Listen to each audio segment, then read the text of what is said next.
And we're making sort of a bread and butter custard with apples and blueberry.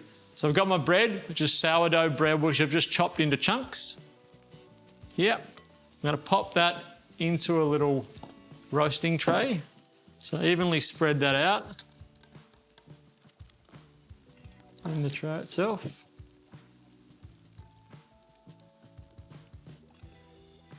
Now I'm going to make my custard and my wet ingredients to pour over the top of that. So we've got butter, hence it's a bread and butter pudding.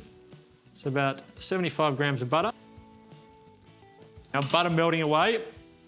Into my bowl I'm going to add some blueberries. Good, yeah, do all of them. About 125 grams of blueberries. Some oats, which I'm going to put just a little sprinkle of oats, and then I'm going to sprinkle some oats on the top at the end. Corn flour, because when the apples cook, they're going to stew a little bit. My eggs, which I want 2 of, pop them in.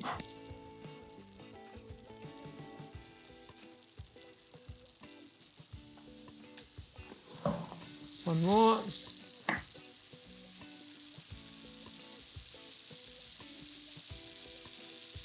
Mix that all around. I need some sugar in there with all that. Probably about a quarter of a cup to a third of a cup.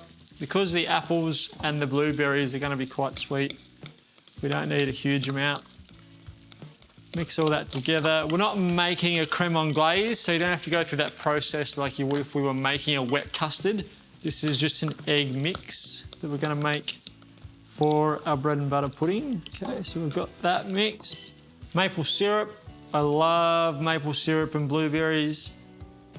One of my favourite food combinations or flavour combinations. A little bit of vanilla.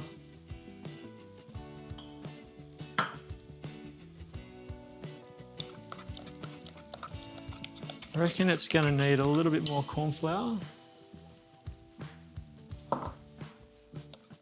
I wanted the custard to sort of be like a baker's custard. All right, my apples. The whole reason, my butter can go in once that's cooled down.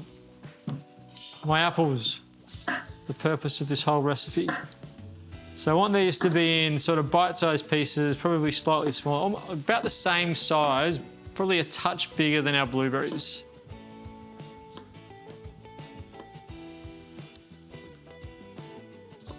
So sort of that kind of dice is what we want.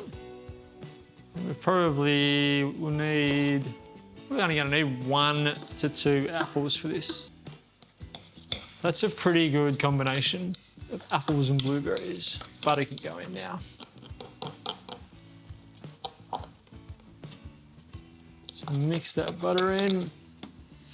So I'll pour my mixture over the top of all of my bread.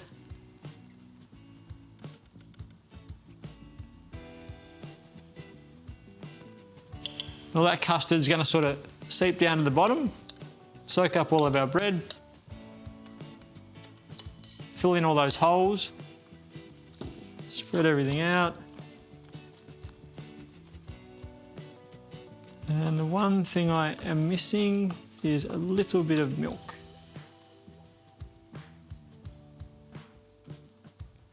Just drizzle that over the top.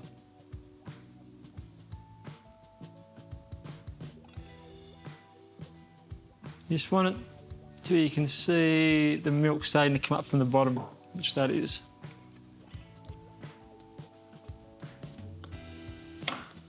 So now we want to let that sit for a little while. My oats on top, give us some texture, and some sugar on top.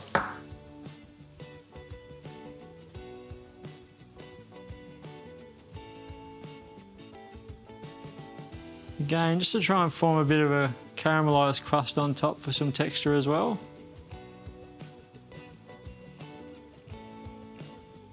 Some salt. Sweet stuff loves salt. A good amount of salt. A little bit more milk. Now that we've got those extra oats on there, they'll need to soak some of that milk up. Okay. Push everything down again.